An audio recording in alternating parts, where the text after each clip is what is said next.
Everyone. So எப்படா பனிலாம் முடிஞ்சு வெயில் ஆரம்பிக்கும்னு வெயிட் பண்ணிட்டு இருந்தோம். கொஞ்சம் வெயில் அடித்தோடனே கார் எடுத்துகிட்டு கிளம்பியாச்சு.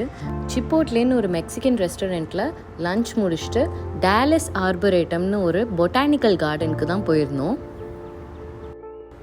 66 ஏக்கர்ஸ் ஆஃப் லேண்டில் 11 பொட்டானிக்கல் கார்டன்ஸ் சேர்ந்தது தான் இந்த டாலஸ் ஆர்பரேட்டம்.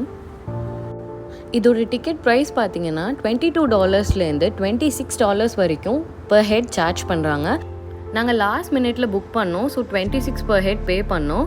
இதை தவிர பார்க்கிங்க்கு $15 சார்ஜ் பண்ணுறாங்க. இதெல்லாம் மொத்தமாக சேர்ந்தே எங்களுக்கு $70 கிட்ட ஆயிடுச்சு. உள்ளே என்டர் ஆன உடனேவே சில்ட்ரன்ஸ் கார்டன் இருந்தது. ஸோ அது ஃபஸ்ட்டு அட்டென்ட் பண்ணிட்டோம். நெக்ஸ்ட்டு சில்ட்ரன்ஸ் பார்க்குன்னு தனியாக இருந்தது. ஸோ அதை அடுத்து கவர் பண்ணோம். 2 வயசு குழந்தையிலேருந்து ஸ்கூல் படிக்கிற குழந்தை வரைக்கும் நல்லா என்ஜாய் பண்ணுற மாதிரி நிறைய எஜுகேஷ்னல் அண்ட் என்டர்டெய்னிங் ஆக்டிவிட்டீஸ் இருந்தது.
இந்த இடம் பார்த்திங்கன்னா ஏதோ வாட்டர் தீம் பார்க் மாதிரி இருக்கும். பட் அதுதான் கிடையாது. வாட்டர்லேருந்து எப்படி எலக்ட்ரிசிட்டி கிடைக்குது, எப்படி ஹைட்ரோ பவர் நமக்கு கிடைக்குது அப்படிங்கிறத ஈஸியாக நம்ம எக்ஸ்பீரியன்ஸ் பண்ணி அதை புரிஞ்சுக்கிற மாதிரி கொடுத்துருந்தாங்க. அதே மாதிரி நமக்கு சோலார் அண்ட் விண்ட் எனர்ஜியும் எப்படி கிடைக்கிறதுங்கிறத காட்டியிருந்தாங்க.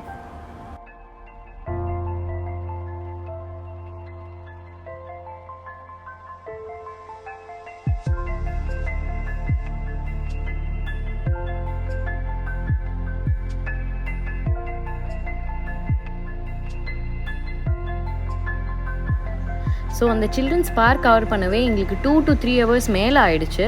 அதெல்லாம் கவர் பண்ணிவிட்டு அடுத்தடுத்த கார்டன்ஸ் பார்க்க கிளம்பிட்டோம்.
நாங்கள் மெயினாக வந்தது இந்த துலிப் கார்டன் பார்க்குறதுக்கு தான். பட் எக்ஸ்பெக்ட் பண்ண அளவுக்கு ஒன்றும் பெருசாக இல்லை.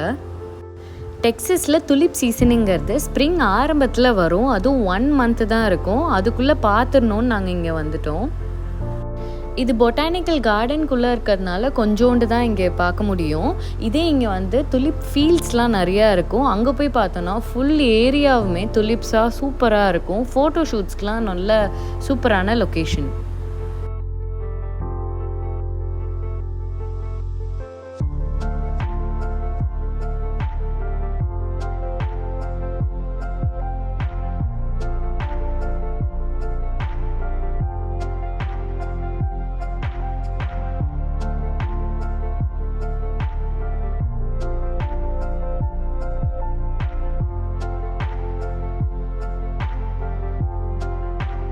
ஆல்மோஸ்ட் எல்லா கார்டன்ஸும் கவர் பண்ணிவிட்டு ரிட்டர்ன் வந்துட்டோம். எங்களுக்கு இதுக்கே வந்து 5 o'clock மேலே ஆயிடுச்சு. அங்கே க்ளோசிங் டைமும் வந்துடுச்சு. ஸோ வீட்டுக்கு கிளம்பிட்டோம். வீட்டுக்கு போகிற வழியிலேயே குழந்தையும் தூங்கிட்டா. ஒரு குட்டி டீ மட்டும் அடிச்சுட்டு வீட்டுக்கு போயிட்டோம். பை.